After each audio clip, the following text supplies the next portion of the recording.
Ընդհանուր առմամբ մի օգտագործեք մեկանգամյա պլաստիկե իրեր, պլաստիկե բաժակներ, պատառաքաղներ կամ դանակներ։ Մի օգտագործեք նաև կենսաքայքայվող նյութերի անվան տակ ներկայացվող այդ խաբկանքները։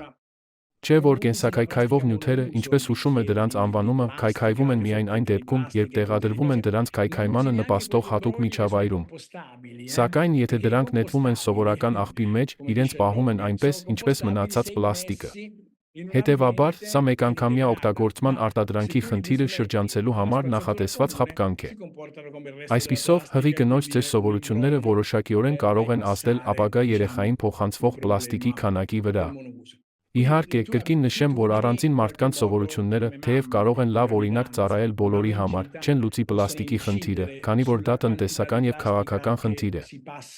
Ես տնտեսական և քաղաքական բառերն այս հերթականությամբ ասացի, որովհետև այսօր տնտեսությունը շատ ավելի կարևոր է, քան քաղաքականությունը, որը գործնականում այլևս գոյություն չունի և ամբողջությամբ ենթարկվում է տնտեսությանը։